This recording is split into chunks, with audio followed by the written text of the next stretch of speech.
आज की परिचर्चा का विषय रहेगा हमारे पास इजराइल और फिलिस्तीन। दुनिया में दोनों देशों की बहुत ही चर्चाएं हैं। कैसे जन्म हुआ इजराइल का? क्यों अरेबियन कंट्रीज के अंदर इजराइल जैसा देश स्थापित हुआ? किन लोगों की सपोर्ट थी? किन राष्ट्रों ने उनकी मदद की? और क्या ये औचित्यपूर्ण है? इस सारी जानकारी के लिए वीडियो के आखिर तक बने रहिएगा। आज हम समझेंगे कैसे अरब देशों के अंदर इजराइल ने बनाई अपनी पैच। ये सिलसिला शुरू होता है 1917 में, जब ब्रिटेन ने यहूदियों के लिए उनके स्थायी निवास के लिए ये घोषणा कर दी कि फिलिस्तीन के एक हिस्से में यहूदियों का एक गृह राज्य होगा। वहीं से चिंगारी मिली थी इस इजराइल देश की स्थापना की। उसके बाद 1920 और 30 के दशक में हिंसा भड़क गई और इस हिंसा के अंदर आवेश में कई हजारे मासूम जो जाने हैं वो चली गई। लेकिन ये दौर वो था जब सेकेंड वर्ल्ड वार का जन्म होना था। बात है 1930 और 1940 के दशक की।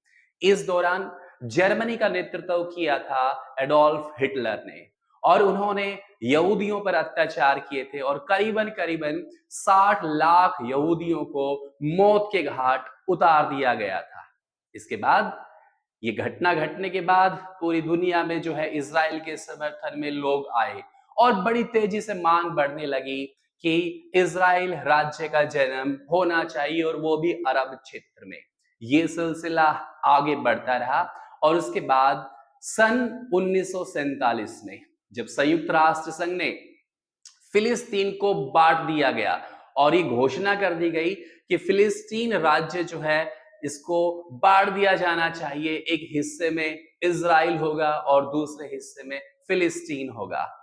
लेकिन इस घोषणा के करने के बाद कुछ अरेबियन कंट्रीज थे जो फिलिस्तीन के सहायक भी थे, जिनमें नाम आता है मिस्र, इराक, ईरान, सीरिया। ये देश भड़क उठे और इन्होंने इजराइल के खिलाफ मुहिम और जंग छेड़ दी।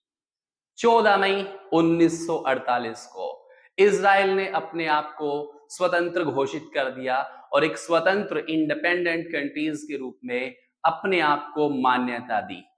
इसके बाद फिर से एक हिंसा हुई जिसमें मिस्र, इराक और सीरिया जैसे देशों ने फिलिस्तीन को सपोर्ट किया, लेकिन इसमें भी इजराइल की जीत हुई। परंतु जो गाजा पट्टी है, गाजा स्ट्रिप है, वो इजिप्ट के नियंत्रण में चली गई। आपको मैं यहाँ पर याद दिलाना चाहता हूं, बार बार आप अखबारों में पढ़ते हो, न्यूज में पढ़ते हो गाजा स्ट्रिप। ये गाजा पट्टी वही है जो अब भी 100% विवाद का कान बनी हुई है इजराइल और हमास के बीच में। हमास जो एक सहायक है फिलिस्तीन का। उसके बाद 1917 से जब ये सिलसिला शुरू हुआ, 1947 में यूएनओ ने कहा कि फिलिस्तीन का बंटवारा हो और एक इजराइल देश बने। संघर्ष जारी रहा। इसी संघर्ष के बीच में 1967 में 1967 में इजराइल ने गाजा पट्टी पर अधिकार कर लिया और यहां पर अपनी यहूदी बस्तियां बसा दी। इसके जवाब में 1987 में एक संगठन बना हमास और हमास ने इजराइल के खिलाफ जंग छेड़ दी और ये जंग इतनी भयानक थी कि कई हजार लोग जो है इस संघर्ष में मारे गए। सन 2007 से 2023 तक हमास और इजराइल के बीच में कड़ा संघर्ष जारी रहा और अंततः अगर हम बात करते हैं 7 अक्टूबर 2023 को, जब हमास ने कुछ इजरायली नागरिकों को बंधक बना लिया, तो ये जंग एक बहुत ही बड़े युद्ध में परिवर्तित हो गई।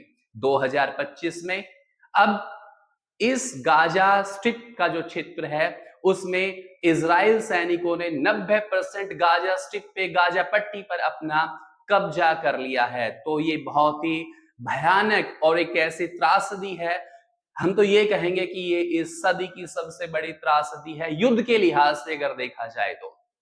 2025 में अब भी स्टिल ये युद्ध चल रहा है और इसके परिणाम बड़े ही घातक आए हैं सामने। यहां पे एक छोटा सा रिव्यू है। क्या है परिणाम इस इजराइल और हमास और फिलिस्तीन के संघर्ष के बीच में? अभी तक 61,000 लोगों की मौतें हो चुकी हैं, जिसमें 17,000 से अधिक बच्चे शामिल हैं। 5 लाख लोग भूखमरी के शिकार हो गए हैं और करीबन करीबन 90% आबादी विस्थापित हो चुकी है, वो अपना घर छोड़ चुकी है और यहां तक कि 90% जो है इमारतें भी ध्वस्त हो चुकी है। तो इसलिए ये इस सदी की सबसे बड़ी त्रासदी है।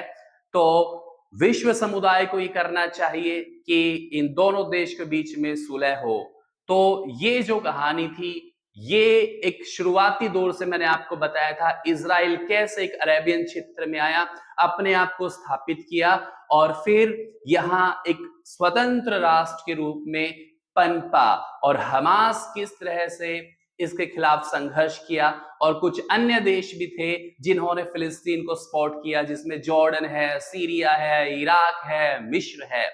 तो ये कंप्लीट जो है हमने आज जाना है इजराइल के बारे में।